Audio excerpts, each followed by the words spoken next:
We don't ever want to forget that.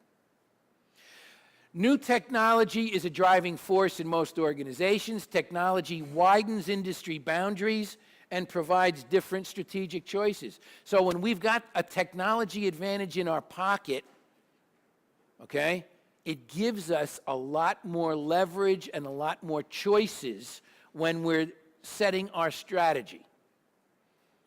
Technology can also narrow industry boundaries by allowing a specialization of production or delivery systems, resulting in a distinct business advantage. So what they're basically saying on these last two slides is, technology is kind of, if you play, anybody play cards, okay? Technology is like your trump card, okay? It pretty much trumps everything else. If you've got technology on your side, major competitive advantage. It's not everything, but it's a big chunk of it, okay? Okay, let's take a 15-minute break or so. And I'll give my voice a rest.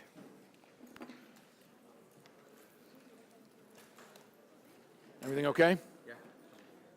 Very good. Presentation okay today? Not too boring? No.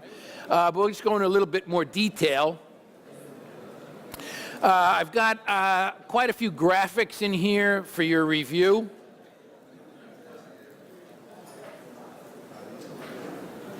So we'll look at sources of cost advantage in an industry from the business level. Also, we're going to talk about value chain, more about differentiation. That word never goes away.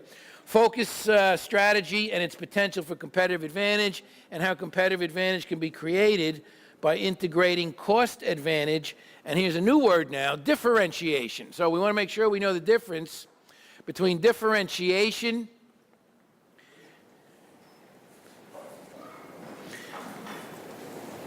and, excuse me,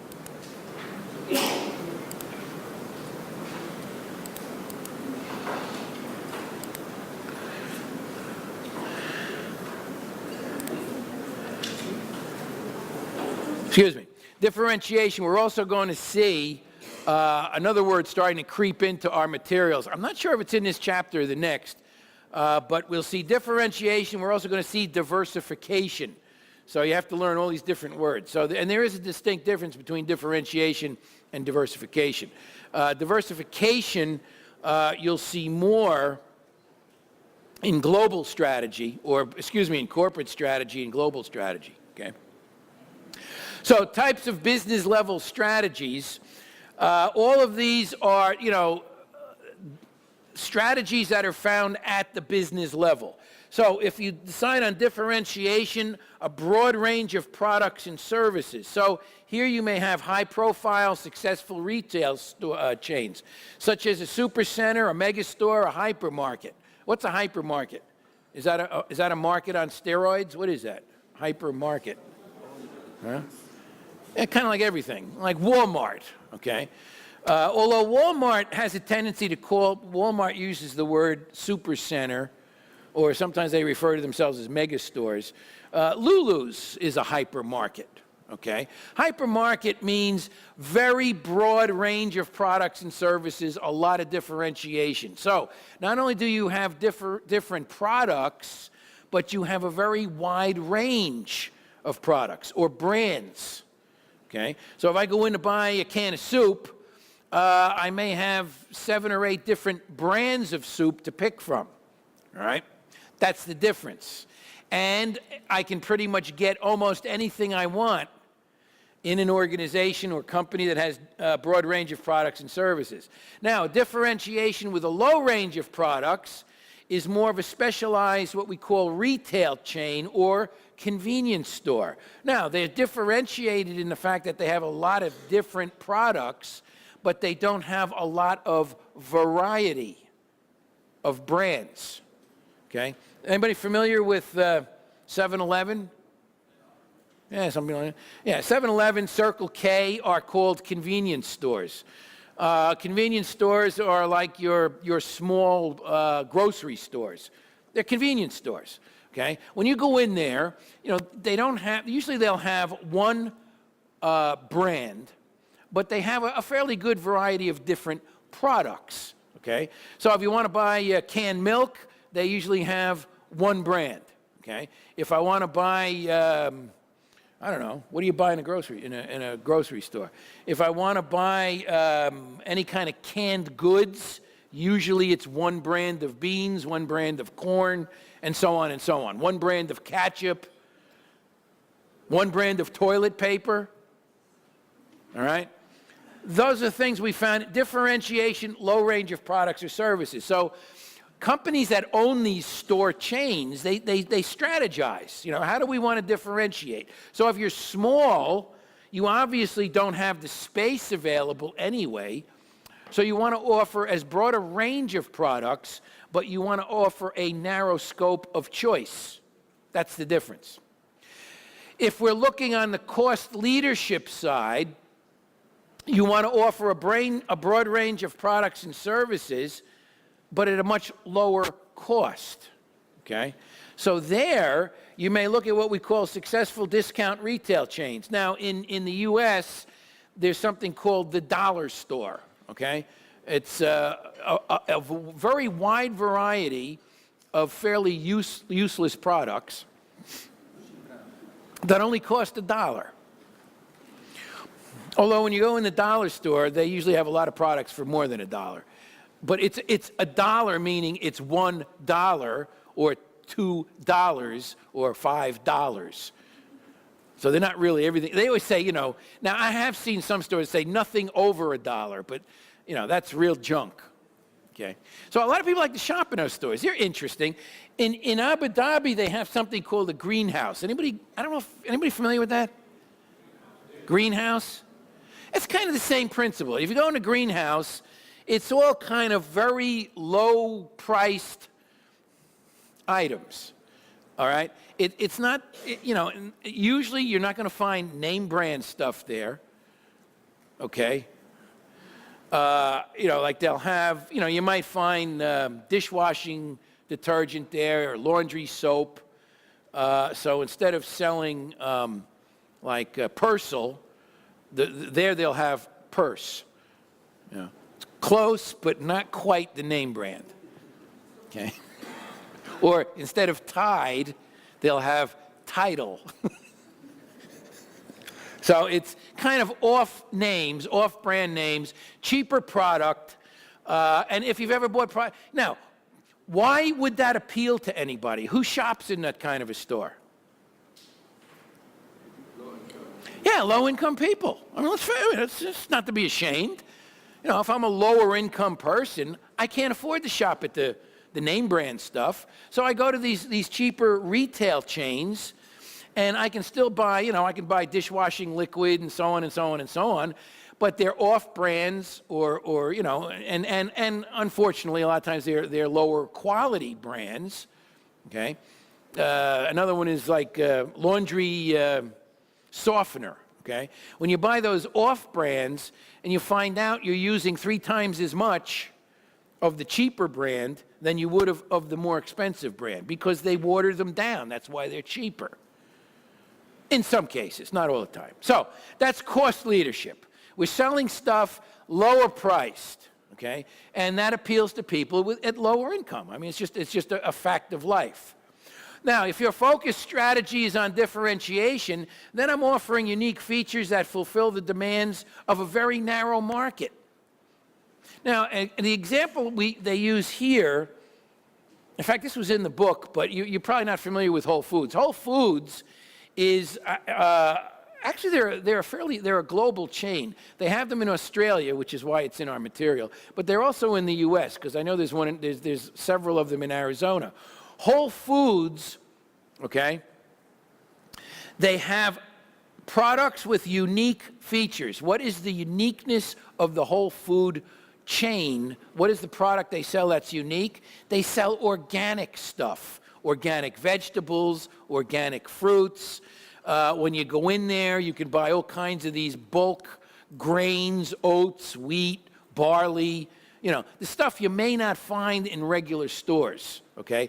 They basically specialize for people that are looking for, okay, organic food, whole grain food, and so on. So you won't find a basic loaf of bread there that was baked at one of the companies in the UAE. I mean, you wouldn't find that.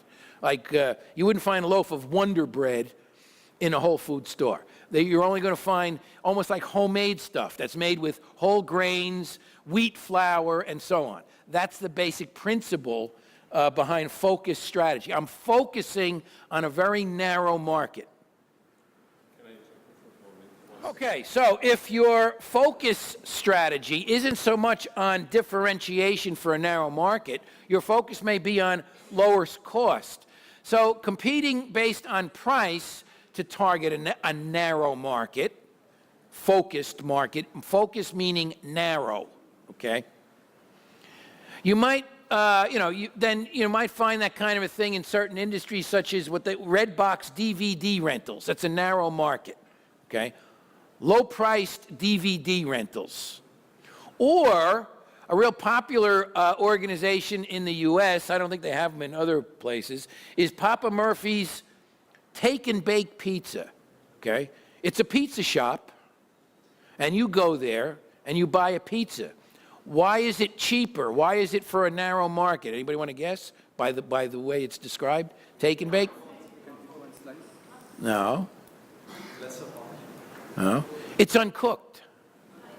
You buy an uncooked pizza. It's all prepared.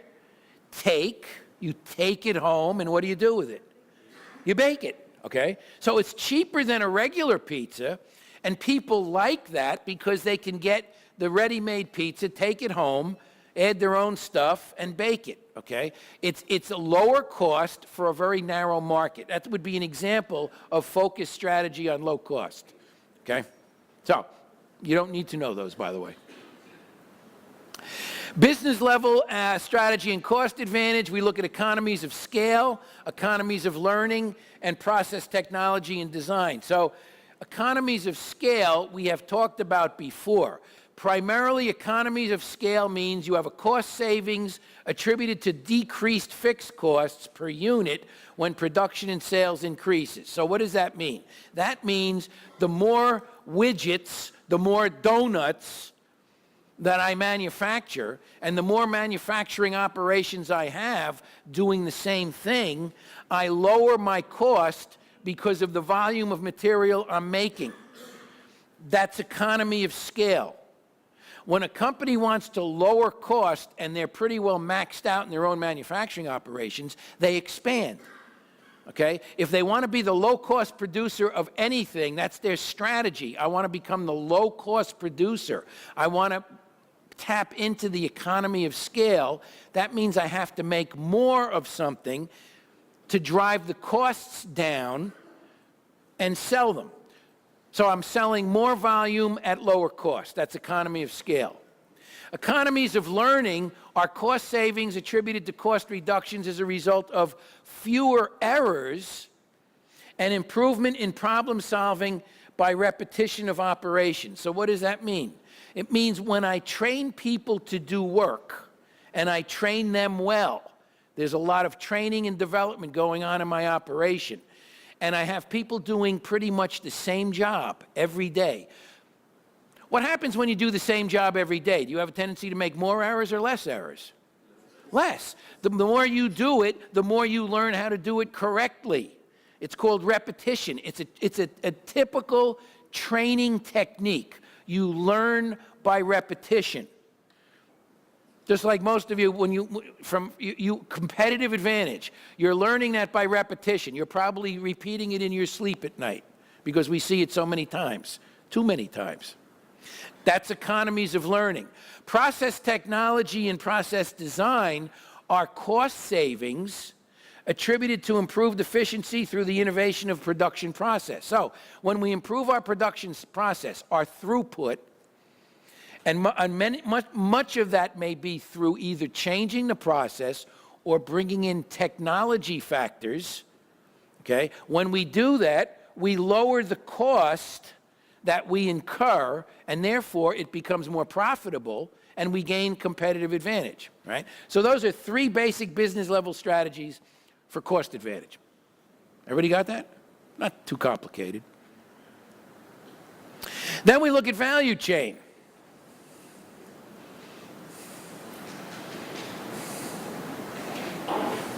So we identify the activity.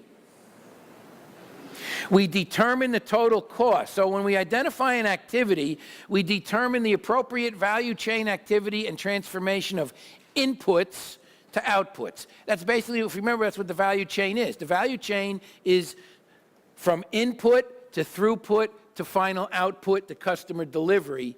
That is the value chain of a product or a service. So the identifying activities is the appropriate value chain activities and transformation of inputs to outputs. We have to know what each process is.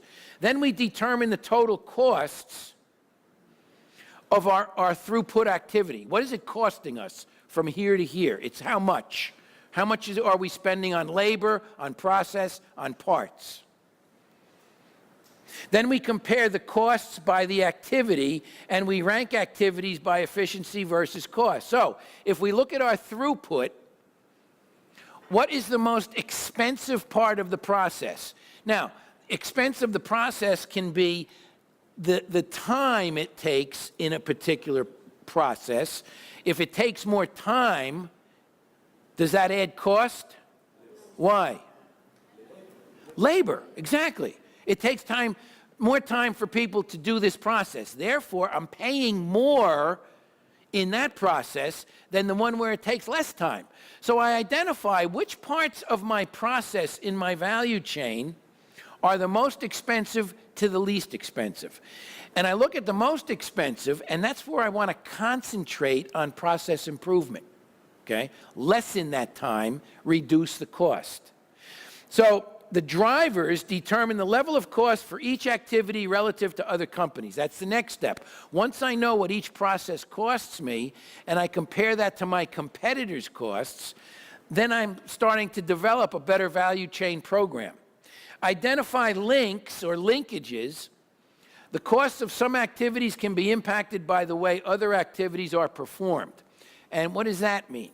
How can one activity be impacted by another activity? Well, in an assembly line process, if I'm making cars and I have a bottleneck over here, that means this group here is waiting for the next car to come down the assembly line. So I have people standing there doing nothing. We call it what? Anybody know what we call that? Very good. Idle time. Companies hate idle time. Number one, companies hate any employee that's not always moving around. Okay? I'll give you an example. This is a true story. No, it didn't happen here. It was in the U.S. I knew somebody that worked for a clothing store. This is many years ago in New York City. And there were times during the day, they had two sales girls in the clothing store. Certain times during the day, the clothing store was very slow. Not any business coming in, okay? The owner, okay, had an adverse reaction to anybody who was idle, all right? I mean, you see this even in fast food places, okay? If there's no customers, what are the fast food people usually doing? Besides sitting around talking. Yeah, they're cleaning.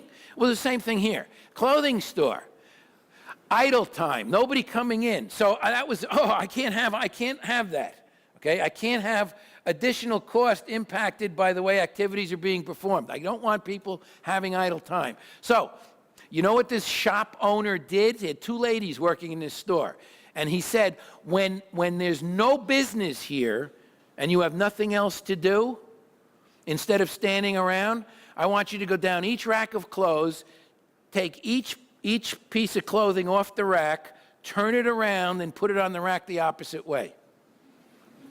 True story. Because he couldn't tolerate idle time. Useless time was okay, but idle time, no. And that's a true story.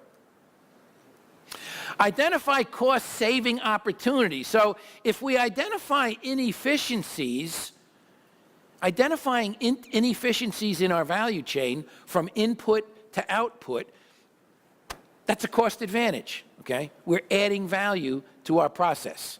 We identify inefficiency, we correct the inefficiency, we save money, okay?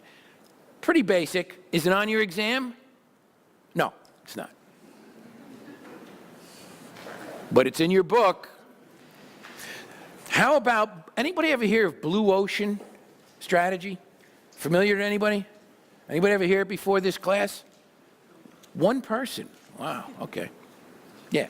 Blue ocean strategy, while it's not a totally new concept, it's basically a new process that a lot of people haven't even heard of before. Blue ocean strategy, okay? And the opposite of blue ocean strategy is what we call red ocean strategy. What the heck is that? So we have blue ocean strategy here.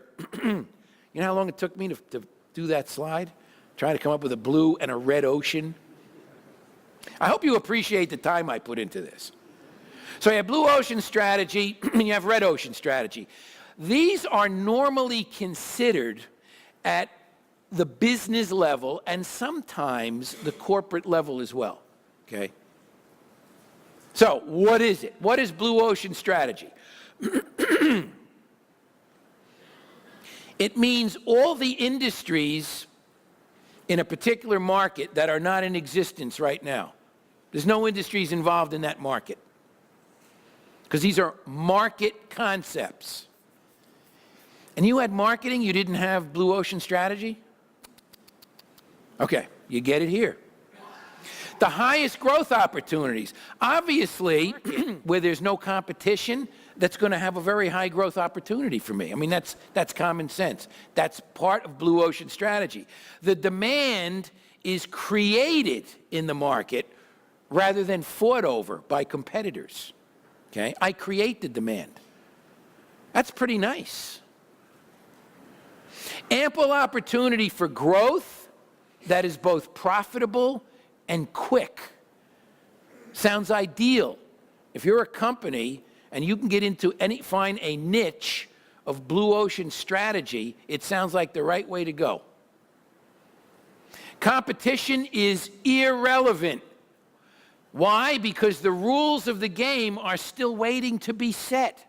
There is no competition. There's no rules. There's no market share to worry about. It's all like virgin territory. That's why they use blue ocean. When we see blue ocean, what do we think of? Yeah, rebirths, new, open, cold, okay, waiting to be warmed up. That's why they use it, blue ocean strategy, okay? And there are sectors that are still experiencing blue ocean strategy. Even years ago, IBM primarily had a blue ocean strategy at one time. When they introduced their first computer, was it an open market? Yeah. Was there any big competitors? No, no. There was nothing. Were there any rules of the game? No. Wide open. That's a blue ocean strategy, and they still exist. Okay? Now, sometimes they exist because of product or service. Sometimes they exist because of specific market segment. Sometimes they exist because of location. Okay? Africa, for example, there are many blue ocean markets in Africa depending upon the product or the service or the innovation that your organization is coming out with. Now let's take a look at red ocean. Now, we know what blue ocean, so what do you think red ocean is going to be? Yeah, a lot of competition, exactly. So red ocean represents all industries in existence. There are decreasing options for business. Okay? How about oil and gas? Is that a blue ocean or a red ocean? It's definitely a red ocean. In many cases, it's a brown or black ocean when they have spills. It was a joke. Okay? Industry boundaries are very defined and accepted. Okay? Everybody pretty much knows the rules. Who's the leader? Who's the front runner? Who's head of the pack? Who's the follower? And who's the bottom feeder? Question, or are you just stretching? Okay. I have a lot of stretchers here today. All right? I just don't want somebody to, be actually asking a question and think I blew them off. Competitive rules of the game are known. So everybody knows the rules of the game in red ocean strategy. And prospects for profits and growth are reduced. Okay? That's the difference between red ocean and blue ocean. Why do they call it red ocean? Anybody want to guess where that came from? Yeah, you're close. It's kind of grotesque. They chose Red Ocean because of the blood that's generated between companies battling it out, okay? It's a bloody fight. That's where they get the Red Ocean from versus the cool, open, clean, virgin, untouched blue ocean, okay? It's like the red tide versus the blue ocean, all right? I just thought I'd throw that in. Everybody understand that? It's not complicated. That is extremely more modern theory now. In fact, I had never even seen blue ocean strategy even discussed until about a year and a half ago. It's the first time I even came across it, okay? So it's fairly new. And now you have it. What? No, I don't know if it's on the exam. You know, I don't remember if I put it in there or not, but I'll let you know next week for sure. I don't recall if it's on there. I don't think it is. I don't think it is, but I'll let you know. Differentiation and differentiation advantage. I think this is one of the last chapters we're going to see differentiation.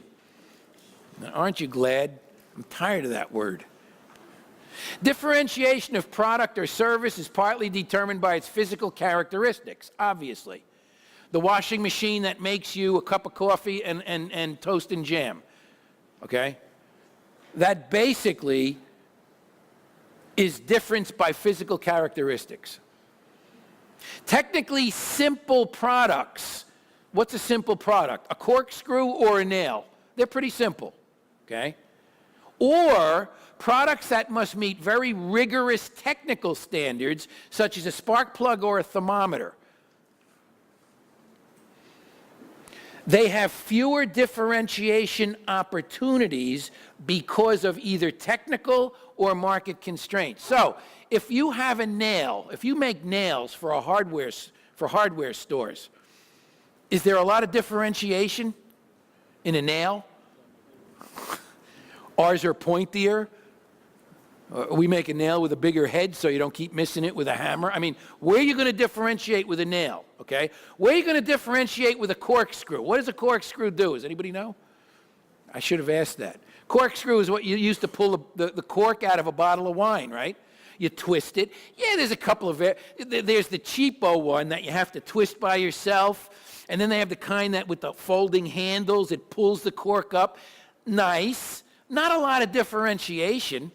So those are pretty flat types of products. They call them technically simple products. You could probably think of dozens of technically simple products.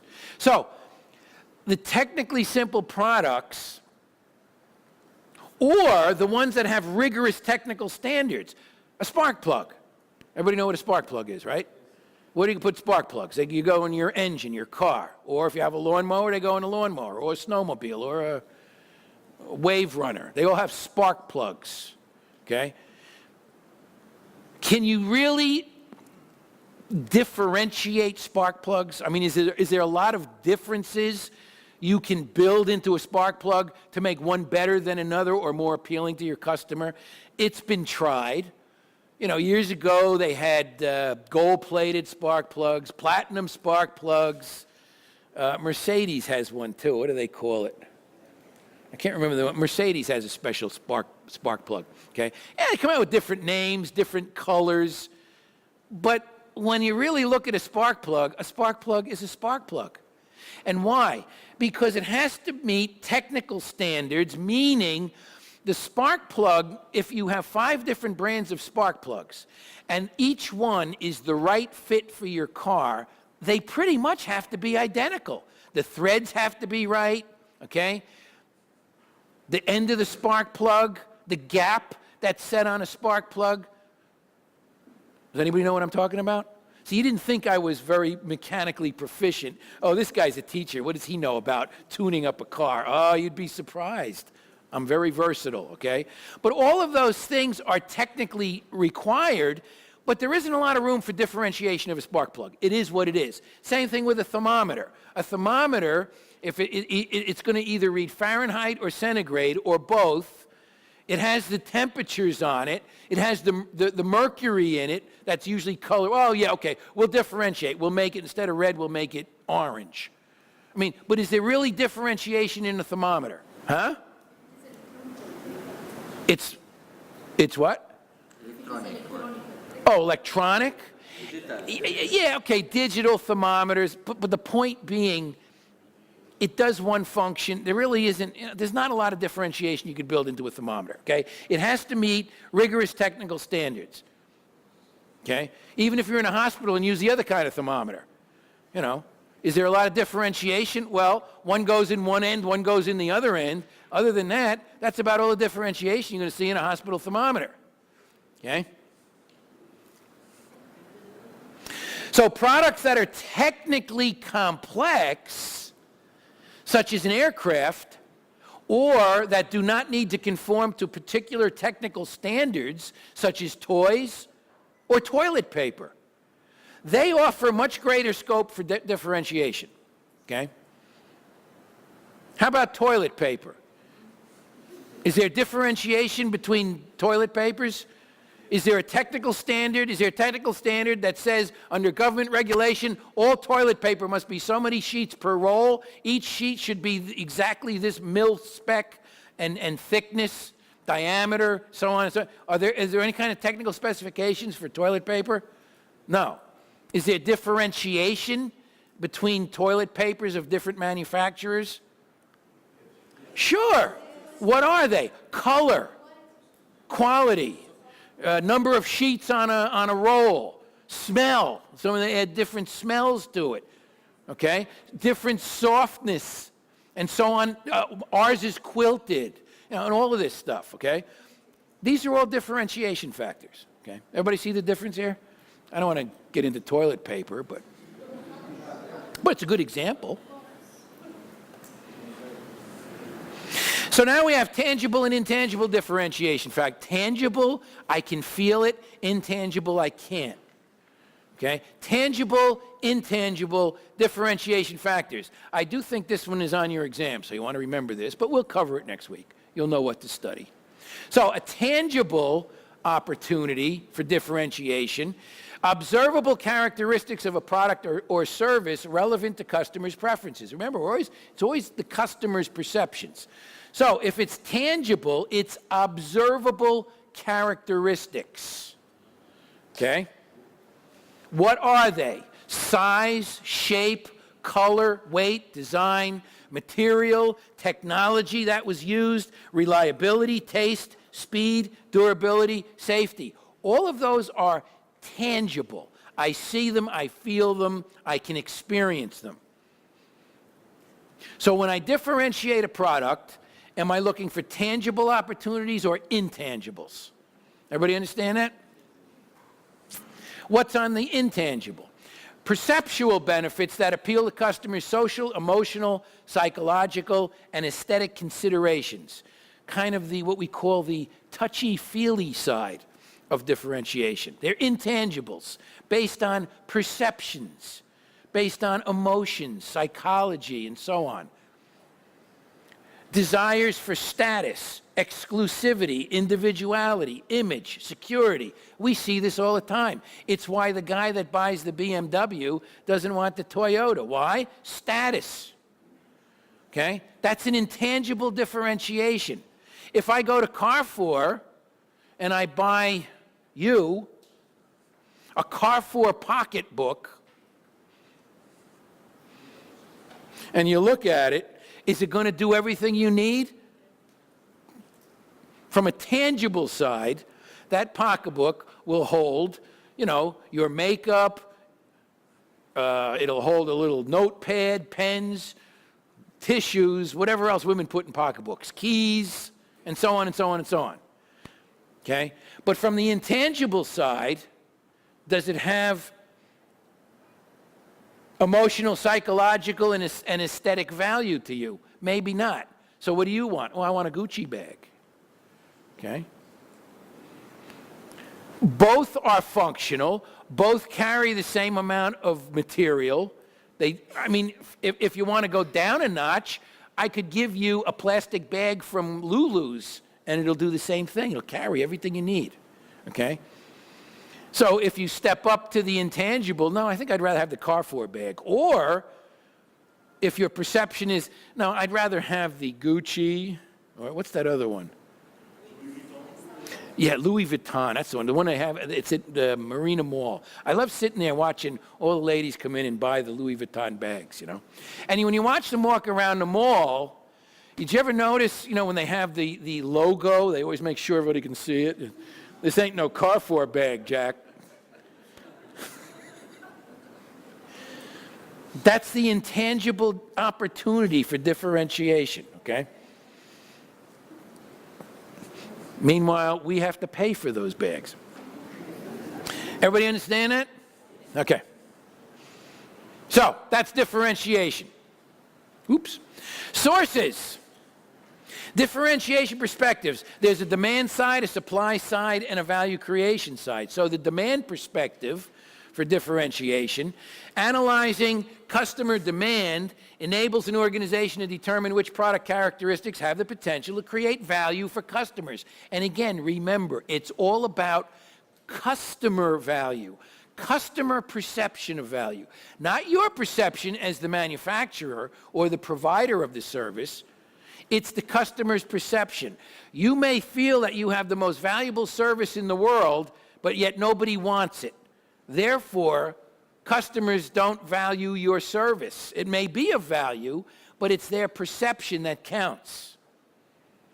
And customers are willing to pay for differentiation when they see value, okay?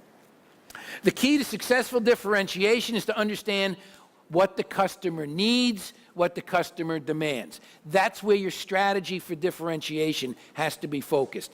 Not on what's best for you and your organization, but what's best for the final step in the value chain, the output. Market research looks behind the product and explores demographics of potential customers. So when we're setting up our market and trying to drive our value to the customer, we have to consider things like age, gender, race, and location. Socioeconomics of potential customers. What are their income and educational levels? Very important when we're differentiating. Psychographics of potential customers. Lifestyle, personality type. This is what companies do that sell products. Okay? Did all of you know you're all being psychoanalyzed? Yeah. How many people have a Carrefour customer card? Did we discuss this last week? Yeah. Okay, that's where it factors in, okay? It helps the company identify what customers value. What products are they buying versus what products are they not buying, okay? That's where they focus on. That's all part of the market research that helps us segment markets, that helps us position our product, and so on. Finding the niche. The supply perspective of differentiation is driven by a company's opportunity for creating uniqueness in its offering. Uniqueness is like we were talking about before, novel experiences, uniqueness. Drivers of uniqueness that are company decision variables, the product features and the performance can be unique.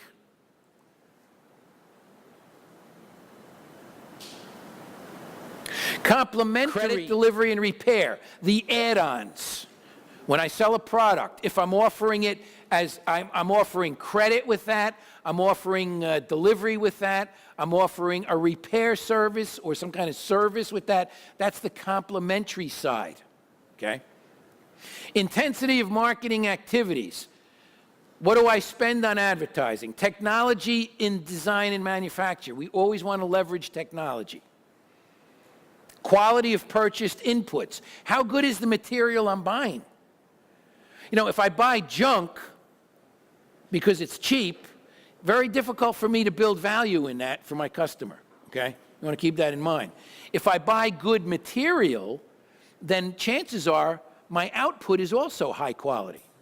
Now, if you make a very inexpensive, cheap bicycle, then yes, some of the material you buy from your suppliers may be also cheap. That's why you can produce, but that may be where your customer base is.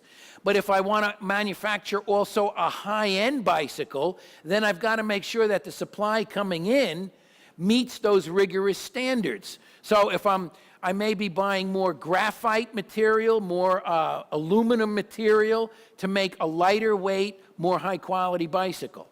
Okay? That's what's behind this. Quality of purchased inputs.